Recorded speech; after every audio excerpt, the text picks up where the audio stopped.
กับเพลงนี้พิเศษให้กับทั้งพักสนเจ้าบ่าวและเจ้าสาวเด้อเนาะขอให้เป็นผัวเดียวเมียเดียวขอให้เป็นผัวทิพย์เมียเซลให้เป็นเท่าผัวแก่เมียแก่ตลอดสู้กระดานนะ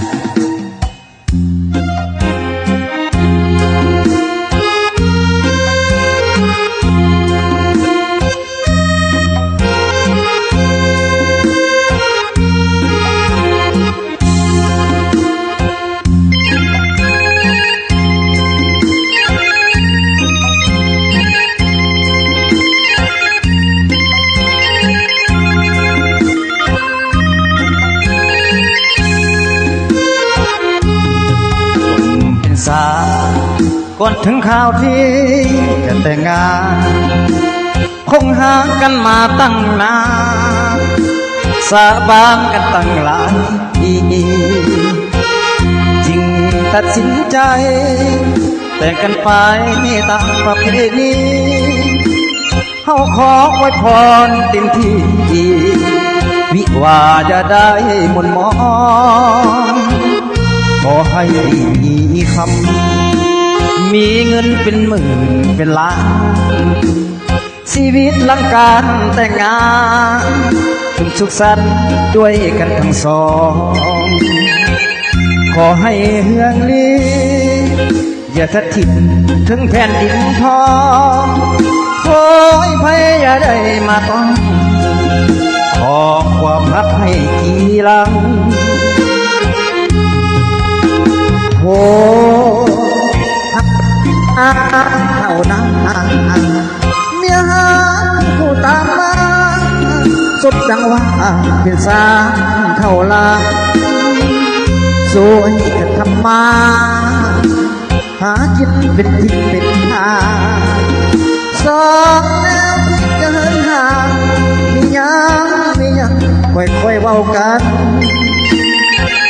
ขอให้ทับสองเป็นท้องแค่เดียวเรื่อยไป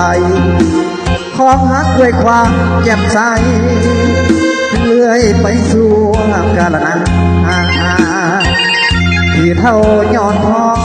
งกระบอกย้อนเพชรด้วยกัน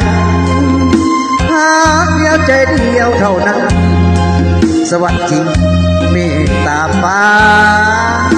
นี้พิเศษเฉพาะคนนักแข่งผู้แข่งเขาก่อนที่จะนำไปได้รับประทานอาหารอย่างไรด้วยกันแล้วกัน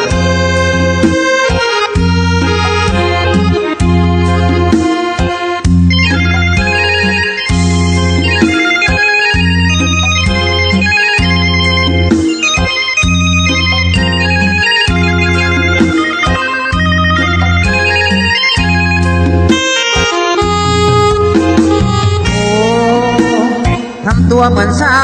งเท่านั้นเมียหาคือคู่ตามมาสมดังว่าเป็นสาวเท่าเรา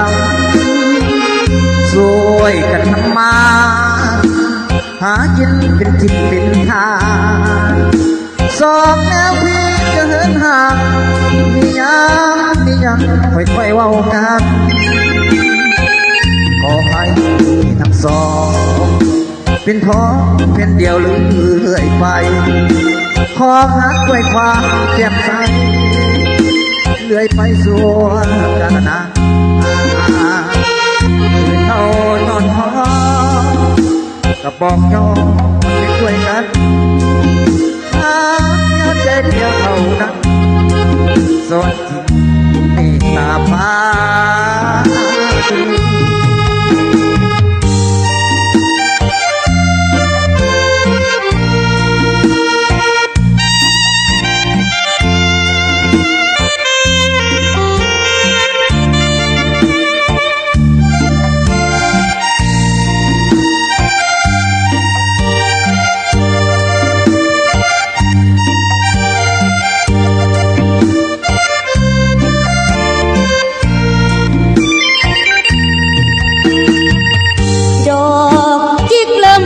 ดอกยาอันบานโค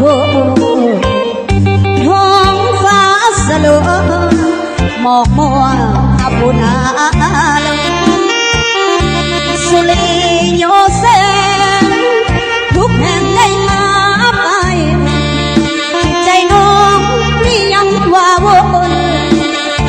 สูญสิ้นหาอับเศร้าดอกคุณก็เลืองเต่าเฟืองเกี่ยวแห้งเดือนหน้าแล้งดินแห้งยอดแดดแผดเผาดังเขาคอยฝนหน้ามนต์ที่ลอกน้อยค่ะแดดอ่อนยังไม่ยามสั่นในหอนอกสาวปวดละเอาเลยดิยามดอกฝางแดงบานเมื่อยามเดือนห้า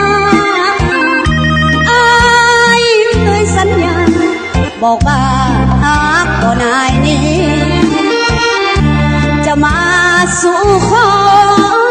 น้องรอมาหลายเดือนปีฝ้าห้องกองปัตตภีน้องนี้ตั้งคอยน้อยใจดอกอักมาลาจำปาลาโตลมบ่มีฝนลมแรงพัดเอากายไปดวงจิตเศร้ามองน้องคองด้วยความมองไม่คอยหยอดสู้ผู้เป็นดวงใจแล้วอีกเมื่อใดอายจะกลับมา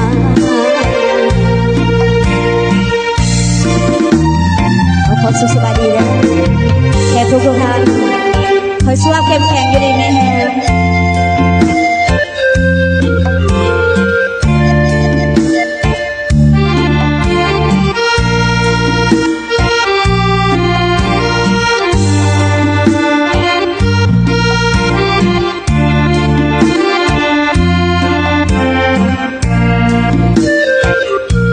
ยามดอกฟ้าแดงบานเมื่อยามเดือนห้าอายเคยสัญญาบอกว่าหากบ่นายนี้จะมาสู่ขอน้องรอมาหลายเดือนปีฝ้าห้องกองปัตตภีน้องนี้ตั้งคอยน้อยใจดอกฮักมาลาจำปาลาโตลมบ่มีฝนลมแรงพัดเป่ากาย